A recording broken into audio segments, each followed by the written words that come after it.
ಭೂಮಿಗೆ ಅದೇನು ಗಂಡಾಂತರ ಕಾದಿದೆಯೋ ಗೊತ್ತಿಲ್ಲ. ಪದೇ ಪದೇ ಕಂಟಕದ ಮಾತುಗಳೇ ಕೇಳಿ ಬರ್ತಾ ಇವೆ. ಇಡೀ ಜಗತ್ತು ವಿನಾಶದ ಸೂಚನೆಗಳನ್ನ ಸಿಗ್ತಾ ಹೋಗ್ತಿವೆ. ಆದರೆ ಯಾವಾಗ ಈ ಭೂಮಿಗೆ ಮಹಾ ಆಪತ್ತು ಎದುರಾಗುತ್ತೋ ಅನ್ನೋದೇ ದೊಡ್ಡ ಯಕ್ಷ ಪ್ರಶ್ನೆ ಆಗಿ ಉಳಿದು ಬಿಟ್ಟಿದೆ.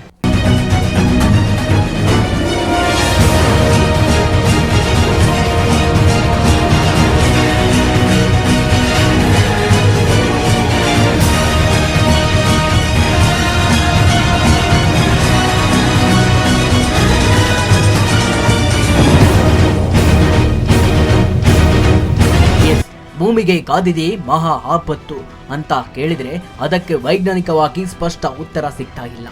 ಅಲ್ಲೋ ಇಲ್ಲೋ ಕೇಳಿ ಬರ್ತಾ ಇರುವ ಮಾತುಗಳನ್ನ ಕೇಳಿ ನೋಡಿ ಹಿಂಗಾಗುತ್ತೆ ಹಂಗಾಗುತ್ತೆ ಅಂತ ದಿನಗಳ ಕೌಂಟ್ ಮಾಡ್ತಾ ಹೋಗಿ ಬಿಡ್ಬೇಕಷ್ಟೇ.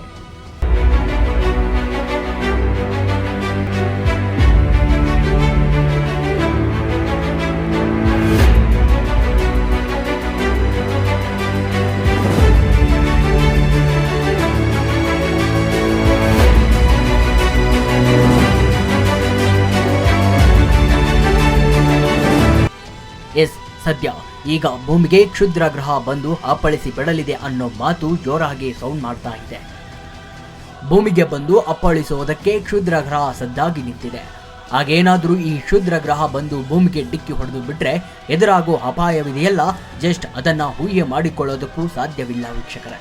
ಅಷ್ಟಕ್ಕೂ ಈ ಕ್ಷುದ್ರ ಗ್ರಹ ಏನಾದರೂ ಭೂಮಿಗೆ ಬಂದು ಡಿಕ್ಕಿ ಹೊಡೆದಿದ್ದೇ ಆದಲ್ಲಿ ಮನುಕುಲವೇ ನಡುಗಿ ಹೋಗೋದನ್ನ ತಪ್ಪಿಸೋದಕ್ಕೂ ಯಾರಿಂದಲೂ ಸಾಧ್ಯವಿಲ್ಲ ಅಂತಾನೆ ವಿಶ್ಲೇಷಣೆ ಮಾಡಲಾಗ್ತಿದೆ.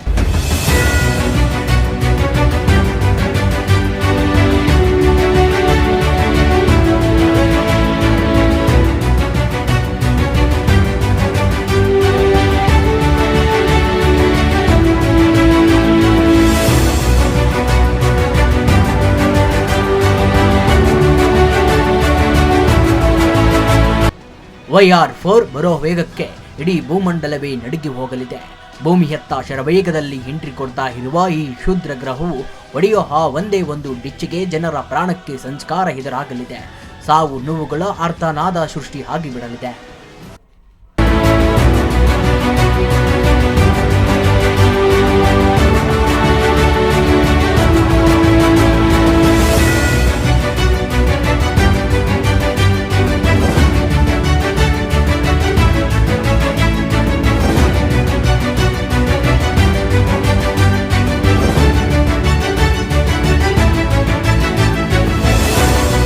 ನಾನು ಬಂದೇ ಬರ್ತೀನಿ, ಡಿಕ್ಕಿ ಹೊಡೆದೇ ಹೊಡಿತೀನಿ ಅನ್ನೋ ರೇಂಜ್ಗೆ ಭೂಮಿಯ ಕಡೆಗೆ ಬಂದು ಅಪ್ಪಳಿಸೋದಕ್ಕೆ ಭಯಾನಕ ಕ್ಷುದ್ರ ಗ್ರಹ ರೆಡಿ ಆಗಿದೆ. ಅಕಸ್ಮಾತ್ ಈಗೇನಾದರೂ ಹಾಗೆ ಬಿಟ್ರೆ ಭೂಮಿಯ ಮೇಲೆ ಬರೋಬ್ಬರಿ 110 ಮಿಲಿಯನ್ ಜನರ ಪ್ರಾಣಕ್ಕೆ ಆಪತ್ತು ಎದುರಾಗುವ ಫಿಕ್ಸ್ ಅಂತಾನೆ ಹೇಳಲಾಗ್ತಾ ಇದೆ.